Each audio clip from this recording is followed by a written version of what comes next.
I'm Abraham Flaxman, and I'm a professor of global health and the vice president of our chapter of the American Association of University Professors at the University of Washington. Today, I'm speaking in my personal capacity. I am so excited to be here today. I love Washington State, and I love the University of Washington, and I'm desperate for bold leadership like this. We need to Trump-proof Washington. I'm going to tell you about the challenges we are already living through at the UW under this MAGA regime. First, like I said, I'm very happy to be here today, but let me tell you why I can be here. I'm usually busy teaching in the fall. I teach a pretty hard graduate course in the epidemiology department, Epi 554, or Introduction to Epidemic Modeling of Infectious Diseases. It's actually been quite popular in the last few years.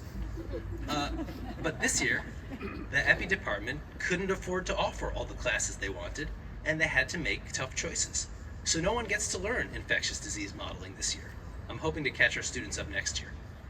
Teaching is 1/3 of our mission at the University of Washington. We're also dedicated to research and to patient care. And just like teaching, under Trump, everything else we do is at risk now too. My own research is on computer simulation and data science, and I'm going to tell you how I lost almost $1 million in federal funding for this work. Since 2022, my team has been developing data and software for probabilistic record linkage.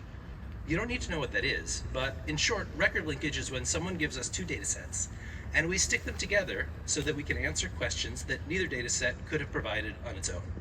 I should mention that the Washington State DSHS has been at the forefront of doing this in their RDA group since the 1990s. My team had a cooperative agreement with the US Census Bureau to build them tools for doing this with census-sized data sets. And over the last year, things have been pretty turbulent at the Census Bureau, and my partners there had to wind down our collaboration a year early. They were very gracious about it, and they said we were doing a great job, but they just no longer had the time to cooperate in our cooperative agreement. But even with this loss, we were lucky. My team had enough other projects that we did not have to make any layoffs, we did not have to make any furloughs, but we can't count on luck. And that takes me to my biggest concern, patient care. If you look at it a certain way, the UW is a giant hospital with some teaching and research on the side. And our Office of Finance, Planning, and Budgeting says that the federal changes to Medicaid that were legislated in H.R. 1 are too uncertain for them to put a dollar value on, but they could mean a 9-digit hole in our budget. I've worked with data science projects with Hard Review emergency docs for years now, and I know that our doctors will still be saving lives with or without Medicaid.